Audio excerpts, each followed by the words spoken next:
예수님께서는 세례 요한에게 세례를 받으신 후에 제자들을 부르셨습니다.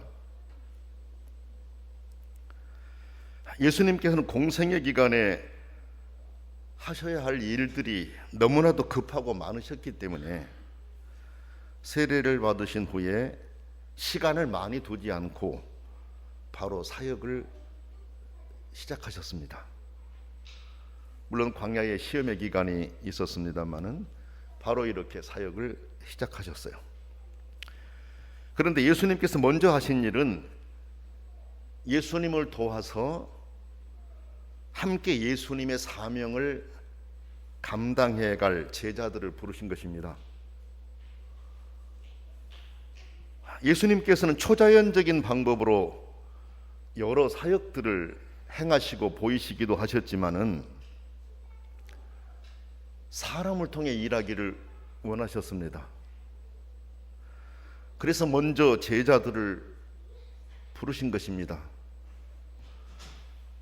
지금도 하나님께서는 사람들을 통해 하나님의 일을 행해 가신 것을 우리가 알 수 있습니다. 예수님이 제자들을 부르신 것은 또한 다른 이유도 있습니다. 다음 세대들에게 그들이 복음을 전해줘야 될 사명이 있기 때문에 그들을 불러서 보게 하고 가르치셔서 그들이 다음 세대들에게 복음을 전할 수 있도록 하신 것입니다.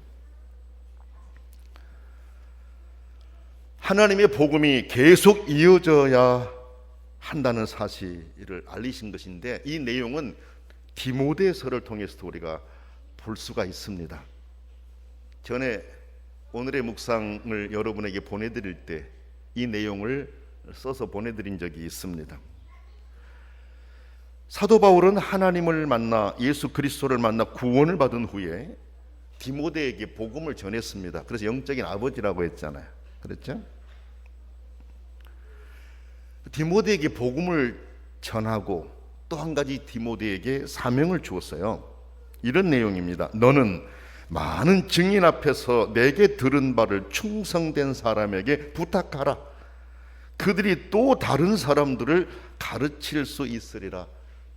그랬습니다. 그러니까 사도 바울도 예수 그리스도를 만나서 구원의 기쁨을 간직했잖아요. 그런데 자기가 받은 구원의 기쁨을 디모데에게 전했어요. 근데 디모데, 너도 충성된 사람을 선택해서 그들에게 복음을 전해주라. 왜?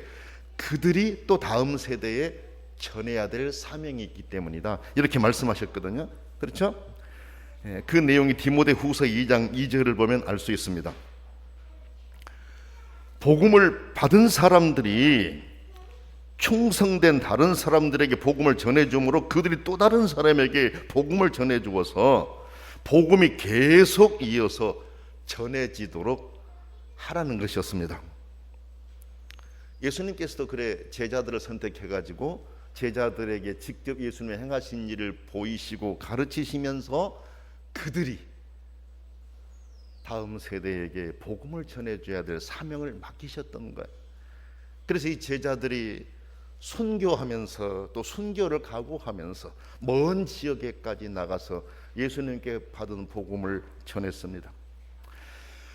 자, 오늘 말씀을 통해 예수님께 세례를 받으신 후 공생의 초기에 제자들을 불러 가르치신 그 내용들에 대한 부분을 한번 살펴보겠습니다.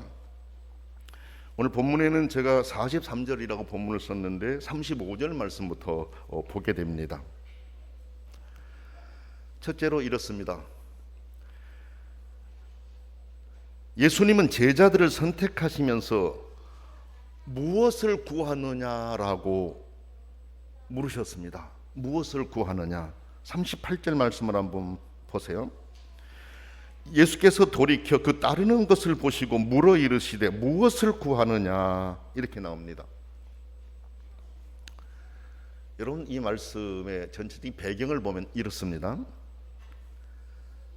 예수님이 세례 요한에게 세례를 받기 위해서 가셨지 않습니까? 그렇죠? 근데 세례 요한은 예수님에게 세례를 베풀었어요. 예수님이 자신에게 세례를 받은 다음 날, 여기 이튿날이라고 나와 있어. 다음 날.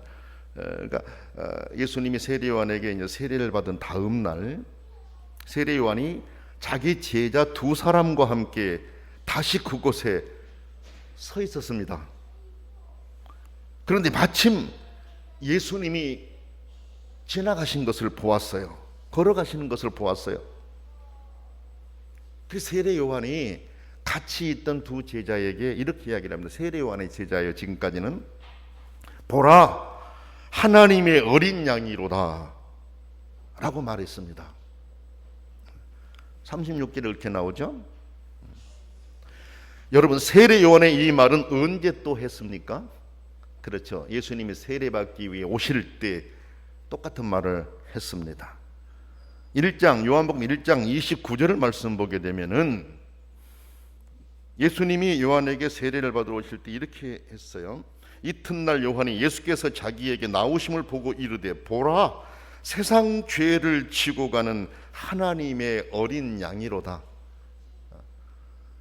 그러니까 많은 사람들 앞에서 예수님을 세상 죄를 지고 가는 하나님의 어린 양이다라고 소개했는데, 여기에서도 자기 두 제자에게 예수님이 하나님의 어린 양이라고 하는 것을 말해줍니다. 여러분, 같은 말을 이렇게 반복한다라고 하는 것은 세례 요한이 예수님에 대해서 가진 생각이 변함이 없다라는 것을 말합니다. 세례 요한은 예수님에 대해서 예수님은 세상 죄를 지고 가는 하나님의 어린 양이라고 하는 그 믿음이 그 안에 있었습니다. 그래서 이 내용을 어디에서나 누구에게나 전해 주었던 것을 우리가 볼 수 있습니다. 그렇죠? 같은 말을 반복한다라고 하는 것은 세례 요한이 예수님께 대해서 가진 생각이 동일하다라는 것이지 않습니까? 요한은 그 고백을 자기 안에만 가지고 있는 것이 아니라 많은 사람들에게 알려주었습니다. 그리고 자기를 따르는 가장 가까운 제자들에게도 알렸습니다. 이것이 바로 진리를 발견한 자의 마음입니다. 진리를 발견한 사람들은 자기 갖고 있는 내용을 자기에게만 가지고 있는 것이 아니라 다른 사람들에게 전하게 된다는 것이죠. 그래서 여러분, 여기 세례 요한은 자기 제자들에게 이제는 너희들이 나를 따르지 말고 하나님의 아들이신 예수님을 따라 그분을 믿고 그를 도와야 한다라는 것을 깨닫게 해 주었습니다. 여러분, 쉬운 일이 아닙니다. 사람들은 자기 중심으로 사람을 모으려고 하지, 이 나를 따르는 사람들을 다른 사람에게 보내면서 저분을 따라라라고 말하기가 결코 쉽지 않습니다. 오히려 저 사람에게 가까운 사람을 내가 어떻게 해서든 끌어와가지고 내 사람을 만들려고 하는 게 사람들의 일반적인 심리거든요. 그렇죠? 그런데 요한은 그렇게 하지는 않았습니다. 자기를 따르는 두 제자를 오히려 이제는 나를 따르지 말고 저분을 따라가라. 그래서 예수님께 소개해서 자기에게 충성스럽게 자기를 또 도왔던 이 사람들을 예수님께로 보내는 것을 우리가 볼 수 있습니다. 근데 그때 이제 요한의 그 두 제자가 예수님을 따라왔을 거 아니에요. 예수께서 뒤돌아보시면서 그들이 따라오는 것을 아셨어요. 예수님이 이렇게 묻습니다. 너희가 바라는 것이 무엇이냐? 아니, 요한의 제자들이 예수님을 따라오면 어서 와라, 반갑다, 같이 가자라고 하면서 손을 잡고, 좋은 사람, 귀한 사람 만났으니까, 그렇죠, 그 사람들에게 힘을 실어주고 이렇게 됐는데 예수님이 이렇게 말씀하신 거예요. 너희가 바라는 것이 무엇이냐? 이렇게 묻는 거예요. 너희들이 왜 나를 따라오느냐라는 것이죠. 예수님을 따르는 사람들은 그 목적이 분명해야 된다라는 것을 말씀하신 겁니다. 그러니까 요한을 떠나서 예수님을 따르는 사람들에게 너희들이 나를 따르는 것이 무엇이냐? 너희들이 명예냐? 세상의 부냐? 뭐를 원하는 것이냐? 뭐를 원하는 것이냐라는 것입니다. 왜? 나는 그런 것을 너희에게 줄 사람이 아니다라는 것이죠. 나는 나를 따르는 여러분들에게 명예를 줄 수도 없고 부를 줄 수도 없는 사람이다. 왜 나를 따르려고 하느냐라고 물었던 것입니다. 정말 진정으로 여러분 자신을 내려놓고 나를 구원자로 믿고 따르기로 결단한 것이냐, 아니면 다른 것을 원하고 따른 것이냐. 세례 요한 선생님을 따랐을 때 너희들이 받았던 그 영의 그걸 원하는 것이냐, 아니면 그것마저 내려놓고 나를 따라올 수 있느냐라는 것을 물었던 것이에요. 이것은 예수님을 따르는 모든 사람들이 들어야 될 물음입니다. 여러분, 우리가 예수 믿는 거 무엇 때문에 믿습니까? 무엇 때문에 믿습니까? 왜 예수님을 따르고 있습니까? 만약에 우리가 예수님을 믿는데 목적이 바르지 못하면, 예수 믿다가 나에게 힘든 일이 있으면은 신앙도 식어져 버리고 교회도 멀리하게 되고 그렇습니다. 그렇죠. 그러나 내가 예수님을 믿는 것은 그런 세상적인 그 어떤 것이 아니라 나를 구원하신 구원자 메시아라고 하는 사실을 믿을 때 내 삶의 환경이 어떻게 전개되고 변해간다라고 할지라도 주를 향한 내 믿음은 변하지가 않습니다. 변하지가 않습니다. 예수님은 예수님을 따르는 이 제자들에게 바로 그걸 물었던 거야. 왜 나를 따라오려고 하느냐, 무엇을 원하느냐, 무엇을 구하느냐라고 물었던 게 바로 그 이유였었습니다. 여러분들이 믿음을 가지고 오늘 교회에 나와서 예배를 드립니다. 예수님을 믿고 살아가고 있습니다. 여러분이 마음속 깊은 곳에서 믿음을 가진 이유가 무엇입니까? 교회에 나온 이유가 무엇입니까? 우리는 분명하게 나를 구원하신 예수 그리스도, 그렇죠, 나를 살리신 예수 그리스도, 영적인 구원을 주신 그분에 대한 믿음을 갖고 주를 따라가야 됩니다. 그래서 내 삶의 환경이 어떻게 변하더라도 내가 믿음으로 이겨가야 돼요. 제가 믿음 생활하면서, 이 목회를 하면서 마음 아픈 게, 나 교회 안 나간다라고 하는 게 무기를 삼는 성도들을 볼 때 그렇게 가슴 아플 수가 없어요. 너무 가슴이 아파요. 너무 마음에, 왜 예수를 믿지? 왜 교회를 나오지? 지금까지 뭘 보고 신앙생활을 했지? 이런 생각을 할 수밖에 없다라는 것이에요. 그래서 기도할 수밖에 없고 더 많이 기도해지게 돼요. 여러분들은 진정 예수 그리스도를 중심으로 만나야 돼요. 교회 나오는 것을 갖다가 무기를 삼고 나 그러면 교회 안 나간다, 나 안 다닌다, 이것이 아니라 어떤 상황이든 내가 만난 예수, 나는 이거를 부인할 수가 없고 어떤 상황 속에서 나는 이분 믿고 따라갈 수밖에 없다라는 확실한 신앙을 갖고 주님을 따라갈 수 있기를 원합니다. 주님이 그걸 원하셨던 거예요. 두 번째 말씀 보니까 예수님은 제자들을 선택하시면서 와서 보라 그랬어요. 와서 보라, 와서 보라. 39절에 여러분, 이 말씀은 예수님을 따르는 그 두 사람의 물음에 대한 예수님의 대답입니다. 여러분,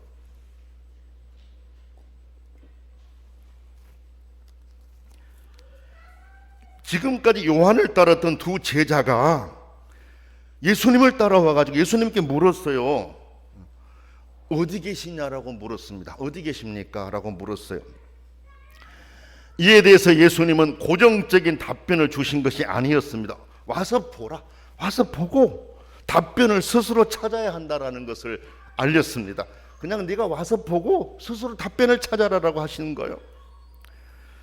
요한의 제자들은 자신들의 질문에 대한 분명한 답은 찾지 못했지만 와 보라는 말씀에 순종하여 예수님을 따라가서 계신 데를 보고 그날 예수님과 함께 거했다 그랬습니다. 예수님을 따른 이 두 사람은 이미 세례 요한에 의해서 생각이나 모든 것이 고정되어 있었기 때문에 예수님이 무슨 말을 한다고 해서 그들이 변화될 것이 아니니까 와서 보라, 너희들이 와서 보고 스스로 답을 찾으라는 것이었습니다. 여러분, 사람 안에 한번 고정된 생각 바꾸기가 어렵습니다. 정말 어렵습니다. 그 깨기가 정말 어렵습니다.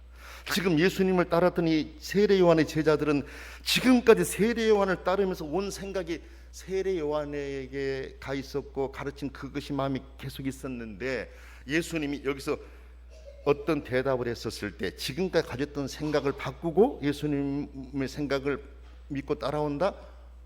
힘들어요. 그래서 너희들이 와서 보고 스스로 답을 찾으라는 것이었습니다. 여기 제자들의 물음과 예수님의 답변에는 더욱 심오한 진리가 있음을 우리가 배제할 수가 없습니다. 사람들은 누구나 예수님에 대해서 궁금함을 가지고 있습니다. 뭔가 내가 압도당할 수 있도록 해주시면 내가 따라가겠는데, 그냥 나 생각을 꽉 잡아서 나를 끌고 가시면 그냥 내가 따라가겠는데, 그렇지 않고 와 보라고 하시니 그 궁금함이 쉽게 해결되지 않은 것입니다. 그렇습니다, 여러분. 주님은 고정된 답이 아니라 와 보라고 하셨습니다. 와서 보고 스스로 답을 찾으라고 하신 것입니다. 물음에 답을 찾기 위해서는 예수님을 따라가야 합니다. 그래야 그 안에서 질문에 대한 답을 찾을 수 있기 때문에 그렇습니다. 사람들은 예수님에 관한 질문을 던지며 이 답을 찾고자 합니다. 성경은 그 답을 우리에게 수없이 가르쳐주고 있습니다. 그것을 만난 사람들은 변함이 없습니다. 나이와 상관이 없습니다. 제 개인적인 얘기를 한번 할게요. 이 개인적인 얘기를 잘 안 하는데, 이제 어려서 제가 교회를 다녔기 때문에 정말 열심히 다녔어요. 열심히 다녔습니다. 그때는 이제 수요일 날은 어른들이 모이고 목요일 날은 어린이들이 모였어요. 목요일 저녁에도 어린이 예배가 있었습니다.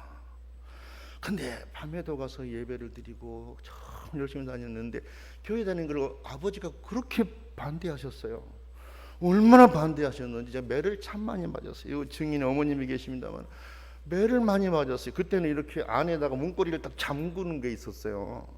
문고리를 잠궈 놓고 막 때려 패는 거예요. 교회 다닐래 공부라 둘 중에 선택을 하는 거예요. 근데 뭐 둘 중에 둘 다 선택해야지 어느 하나를 선택할 수 있겠습니까? 둘 다 할래요. 막 패는 거예요. 한 번은 얼마나 얻어맞다가 그냥 제가 못 참고 이거를 문고리를 끌고 나와버렸어요. 그때가 겨울이었습니다. 눈이 좀 내릴 때였었어요. 거기서 교회까지 한 2km를 가야 돼요. 2km를 가야 되는데 튀어나와가지고 신발도 못 신죠. 무슨 신발 신는 거 추운데 맨발로 뛰어서 교회로 갔어요. 한 2km 정도 가는 곳 그 교회로 갔었는데, 그때가 이렇게 길이 그 좋은 길은 아니었었어요. 마담장도 있고 막 그런 게 있었어요. 그때만. 교회에 문을 열고 들어가서 그 뒤에는 이제 사택이 있었고, 근데 들어가서 무릎을 꿇고 기도하는데 누가 뒤에서 문을 열고 바로 따라와서 문을 열고 오신 거예요. 근데 봤더니 어머니가 따라오신 거야. 그쵸? 이 어린 애기가 신발도 못 신고 그 눈 내린데 그 도망가서 이놈이 어디를 가려나 몰랐네. 교회로 가니까 얼마나 마음이 놓였겠어요. 그렇지 않습니까? 여러분, 어렸을 때도 예수님에 대한 믿음이 확고하게 있었기 때문에 그게 가능했던 거 아니에요, 여러분? 그렇지 않습니까? 그래서 목요일 날 교회를 가려고 하면은 어머니가 이제 부르셔요. 저녁 시간이니까 밥도 덜 익었는데 와서 부엌에서 미리 밥을 퍼줘요. 그거 먹고 갔었어요. 그래서 아버님이 이제 이렇게 들어오시면, 이제 돌아가신 아버님 이야기를 대단히 죄송합니다만, 아버님이 이제 술을 하고 담배를 그렇게 좋아하셨어요. 말도 못하게 많이 좋아하셨어요. 그래서 딱 보다가 아버님 이렇게 걸어오신 모습을 보면 술을 드셨다 알아요. 술을 잡수고시면 더 이렇게 걸어오셔요. 군대에서 계셨기 때문에 딱 아이고 술 드셨다. 그냥 우리가 어디로 마루 밑으로 숨어요. 마루 밑으로 숨어요. 어떤 데는 집을 나가 도망가 버리고 이렇게 했었거든요. 그런데 참 놀라운 것은 그분이 예수님을 믿으니까, 전혀 예수 믿으려 생각도 안 했었는데 어느 순간에 예수님을 받아들이더니 한순간에 술, 담배 딱 끊어버려요. 다 놀랐습니다. 어머니도 놀래고 우리 다 놀랐습니다. 어떻게 끊을 수가 있지? 저거를 도저히 못 끊는다고 하는데, 술은 끊는다고 해도 담배는 못 끊는다고 하던데 한순간에 해결해 버리더라고. 그래, 이게 참 놀랍고 이게 하나님의 은혜다는 생각을 했어요.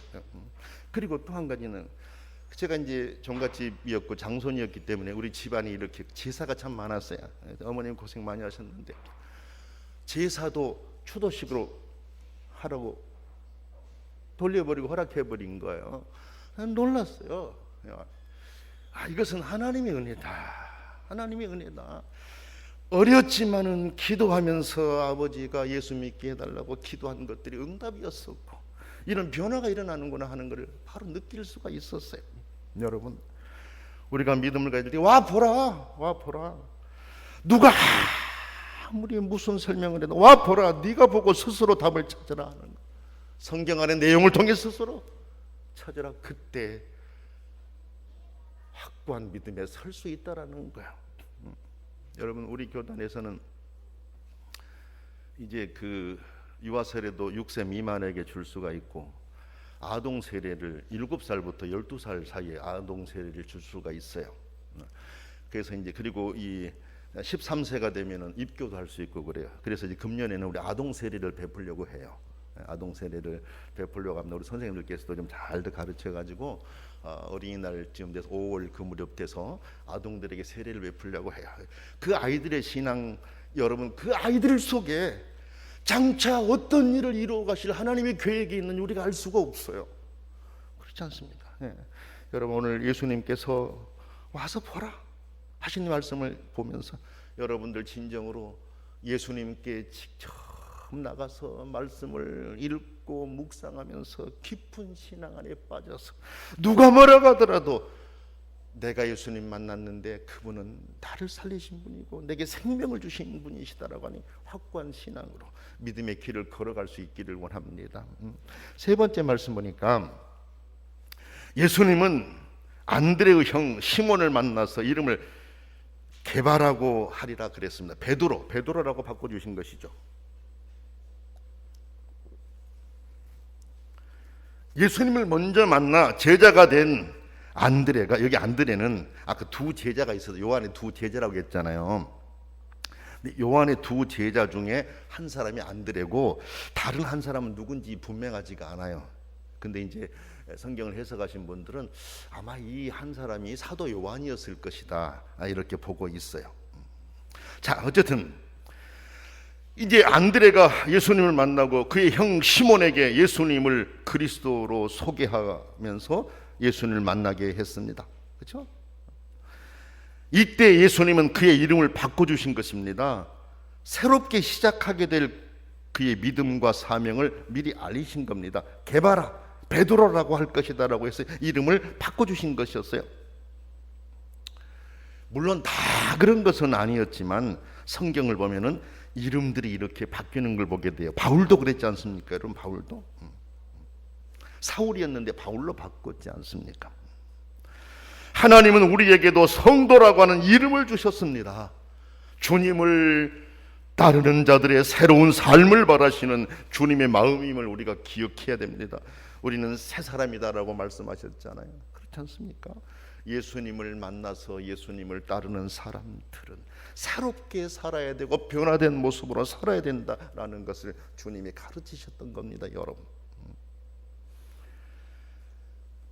예수님 만나서 새 사람이 되었으니 새로운 생각으로, 새롭게 변화된 생각으로, 변화된 모습으로 하나님을 뜨겁게 사랑하고 섬겨갈 수 있는 그런 성도들의 삶이 될 수 있기를 원합니다. 네 번째 말씀 보니까 예수님 빌립을 만나서 나를 따르라라고 했어요. 나를 따르라.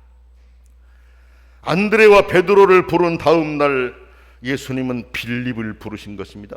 그러시면서 나를 따르라고 하신 거예요. 주님과 함께하면서 그 가르침을 배우고 전하며 살라라고 하는 말씀입니다. 나를 따르라, 나를 따르라. 그런데 여러분 보세요.